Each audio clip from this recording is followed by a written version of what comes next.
Kemudian diberikanlah kepadaku sebatang buluh, seperti tongkat pengukur rupanya, dengan kata-kata yang berikut. Bangunlah dan ukurlah bait suci Allah dan mezbah dan mereka yang beribadah di dalamnya.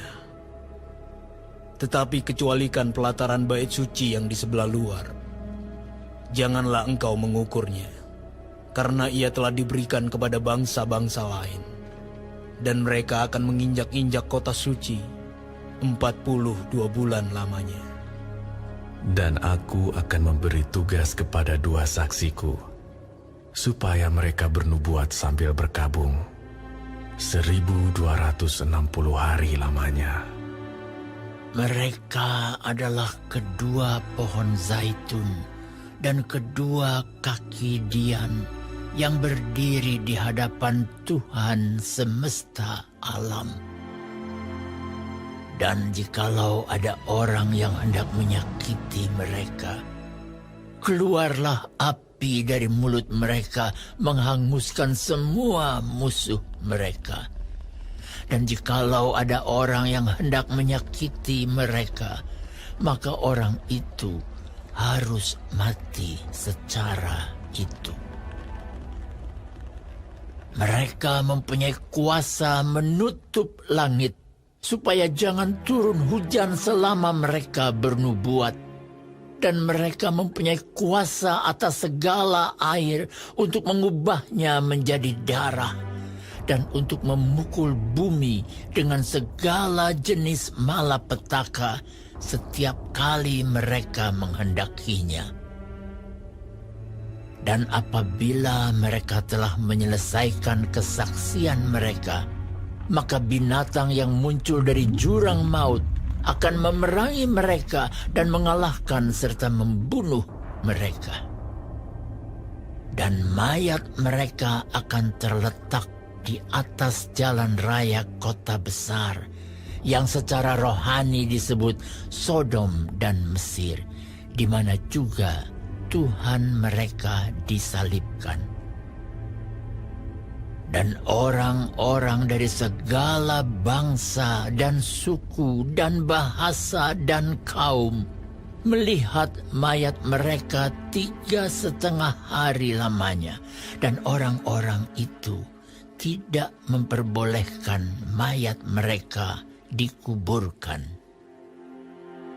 Dan mereka yang diam di atas bumi bergembira dan bersuka cita atas mereka itu, dan berpesta dan saling mengirim hadiah, karena kedua nabi itu telah merupakan siksaan bagi semua orang yang diam di atas bumi. 3,5 hari kemudian masuklah roh kehidupan dari Allah ke dalam mereka, sehingga mereka bangkit, dan semua orang yang melihat mereka menjadi sangat takut. Dan orang-orang itu mendengar suatu suara yang nyaring dari sorga berkata kepada mereka, "Naiklah kemari." Lalu naiklah mereka ke langit, diselubungi awan, disaksikan oleh musuh-musuh mereka. Pada saat itu terjadilah gempa bumi yang dahsyat, dan 1/10 bagian dari kota itu rubuh, dan 7.000 orang mati oleh gempa bumi itu. Dan orang-orang lain sangat ketakutan, lalu memuliakan Allah yang di sorga. Celaka yang kedua sudah lewat. Lihatlah, celaka yang ketiga segera menyusul. Lalu malaikat yang ketujuh meniup sangkakalanya, dan terdengarlah suara-suara nyaring di dalam sorga. Katanya, "Pemerintahan atas dunia dipegang oleh Tuhan kita, dan Dia yang diurapinya, dan Ia akan memerintah sebagai Raja sampai selama-lamanya." Dan ke-24 tua-tua yang duduk di hadapan Allah di atas takhta mereka tersungkur dan menyembah Allah sambil berkata, Kami mengucap syukur kepadamu ya Tuhan, Allah yang Maha Kuasa, yang ada dan yang sudah ada, karena Engkau telah memangku kuasamu yang besar dan telah mulai memerintah sebagai raja.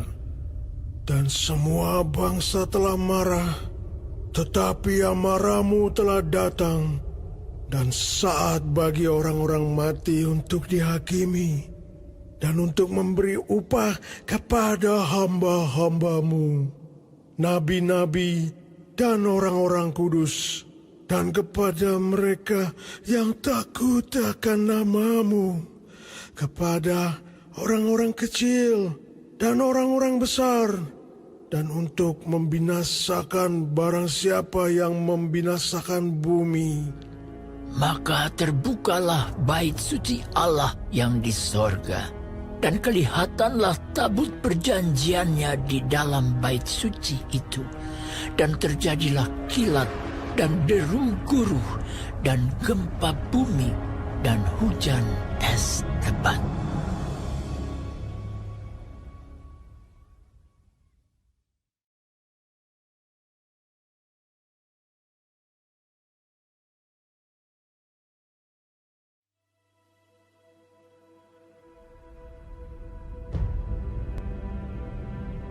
Maka tampaklah suatu tanda besar di langit.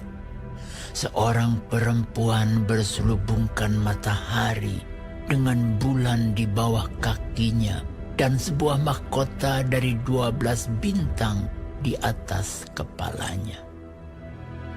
Ia sedang mengandung dan dalam keluhan dan penderitaannya hendak melahirkan. Ia berteriak kesakitan. Maka tampaklah suatu tanda yang lain di langit. Dan lihatlah, seekor naga merah padam yang besar, berkepala 7 dan bertanduk 10, dan di atas kepalanya ada 7 mahkota. Dan ekornya menyeret 1/3 dari bintang-bintang di langit dan melemparkannya ke atas bumi. Dan naga itu berdiri di hadapan perempuan yang hendak melahirkan itu untuk menelan anaknya segera sesudah perempuan itu melahirkannya. Maka ia melahirkan seorang anak laki-laki yang akan menggembalakan semua bangsa dengan gada besi. Tiba-tiba anaknya itu dirampas dan dibawa lari kepada Allah dan ke tahtanya. Perempuan itu lari ke padang gurun di mana telah disediakan suatu tempat baginya oleh Allah, supaya ia dipelihara di situ 1260 hari lamanya. Maka timbullah peperangan di sorga. Mikael dan malaikat-malaikatnya berperang melawan naga itu, dan naga itu dibantu oleh malaikat-malaikatnya, tetapi mereka tidak dapat bertahan. Mereka tidak mendapat tempat lagi di sorga. Dan naga besar itu, si ular tua, yang disebut iblis atau Satan, yang menyesatkan seluruh dunia, dilemparkan ke bawah. Ia dilemparkan ke bumi bersama-sama dengan malaikat-malaikatnya. Dan aku mendengar suara yang nyaring di sorga berkata, Sekarang telah tiba keselamatan dan kuasa dan pemerintahan Allah kita, dan kekuasaan Dia yang diurapinya, karena telah dilemparkan ke bawah pendakwa saudara-saudara kita, yang mendakwa mereka siang dan malam di hadapan Allah kita. Dan mereka mengalahkan Dia oleh darah anak domba, dan oleh perkataan kesaksian mereka. karena mereka tidak mengasihi nyawa mereka sampai ke dalam maut. Karena itu bersukacitalah, hai sorga, hai kamu sekalian yang diam di dalamnya. Celakalah kamu, hai bumi dan laut, karena iblis telah turun kepadamu dalam geramnya yang dahsyat, karena ia tahu bahwa waktunya sudah singkat. Dan ketika naga itu sadar bahwa ia telah dilemparkan di atas bumi, ia memburu perempuan yang melahirkan anak laki-laki itu. Kepada perempuan itu diberikan kedua sayap dari burung nasar yang besar, supaya ia terbang ke tempatnya di padang gurun, di mana ia dipelihara jauh dari tempat ular itu, selama 1 masa dan 2 masa dan setengah masa. Lalu ular itu menyemburkan dari mulutnya air sebesar sungai ke arah perempuan itu, supaya ia dihanyutkan sungai itu. Tetapi bumi datang menolong perempuan itu. Ia membuka mulutnya dan menelan sungai yang disemburkan naga itu dari mulutnya. Maka marahlah naga itu kepada perempuan itu, lalu pergi memerangi keturunannya yang lain, yang menuruti hukum-hukum Allah dan memiliki kesaksian Yesus. Dan ia tinggal berdiri di pantai laut.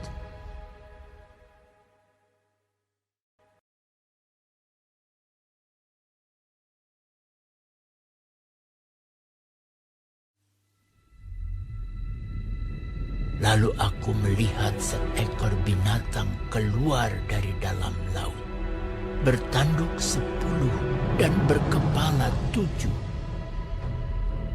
Di atas tanduk-tanduknya terdapat 10 mahkota, dan pada kepalanya tertulis nama-nama hujat. Binatang yang kulihat itu serupa dengan macan tutul, dan kakinya seperti kaki beruang, dan mulutnya seperti mulut singa. Dan naga itu memberikan kepadanya kekuatannya dan tahtanya dan kekuasaannya yang besar. Maka tampaklah kepadaku satu dari kepala-kepalanya seperti kena luka yang membahayakan hidupnya. Tetapi luka yang membahayakan hidupnya itu sembuh. Seluruh dunia heran lalu mengikut binatang itu. Dan mereka menyembah naga itu karena ia memberikan kekuasaan kepada binatang itu. Dan mereka menyembah binatang itu sambil berkata, Siapakah yang sama seperti binatang ini? Dan siapakah yang dapat berperang melawan dia? Dan kepada binatang itu diberikan mulut yang penuh kesombongan dan hujat. Kepadanya diberikan juga kuasa untuk melakukannya 42 bulan lamanya. Lalu ia membuka mulutnya untuk menghujat Allah, menghujat namanya dan kemah kediamannya dan semua mereka yang diam di sorga. Dan ia diperkenankan untuk berperang melawan orang-orang kudus dan untuk mengalahkan mereka. Dan kepadanya diberikan kuasa atas setiap suku dan umat dan bahasa dan bangsa. Dan semua orang yang diam di atas bumi akan menyembahnya, yaitu setiap orang yang namanya tidak tertulis sejak dunia dijadikan di dalam kitab kehidupan dari anak domba yang telah disembelih. Barang Barang siapa bertelinga, hendaklah ia mendengar. Barang siapa ditentukan untuk ditawan, ia akan ditawan. Barang siapa ditentukan untuk dibunuh dengan pedang, ia harus dibunuh dengan pedang. Yang penting di sini ialah ketabahan dan iman orang-orang kudus. Dan aku melihat seekor binatang lain keluar dari dalam bumi dan bertanduk dua sama seperti anak domba, dan ia berbicara seperti seekor naga. Dan seluruh kuasa binatang yang pertama itu dijalankannya di depan matanya. Ia menyebabkan seluruh bumi dan semua penghuninya menyembah binatang pertama yang luka parahnya telah sembuh. Dan ia mengadakan tanda-tanda yang dahsyat. Bahkan ia menurunkan api dari langit ke bumi di depan mata semua orang. Ia menyesatkan mereka yang diam di bumi dengan tanda-tanda yang telah diberikan kepadanya untuk dilakukannya di depan mata binatang itu. Dan ia menyuruh mereka yang diam di bumi supaya mereka mendirikan patung untuk menghormati binatang yang luka oleh pedang, namun yang tetap hidup itu. Dan kepadanya diberikan kuasa untuk memberikan nyawa kepada patung binatang itu, sehingga patung binatang itu berbicara juga dan bertindak begitu rupa, sehingga semua orang yang tidak menyembah patung binatang itu dibunuh. Dan ia menyebabkan sehingga kepada semua orang, kecil atau besar, kaya atau miskin, merdeka atau hamba, diberi tanda pada tangan kanannya atau pada dahinya. Dan tidak seorang pun yang dapat membeli atau menjual selain daripada mereka yang memakai tanda itu, yaitu nama binatang itu atau bilangan namanya. Yang penting di sini ialah hikmat. Barang siapa yang bijaksana, baiklah ia menghitung bilangan binatang itu, karena bilangan itu adalah bilangan seorang manusia, dan bilangannya ialah 666.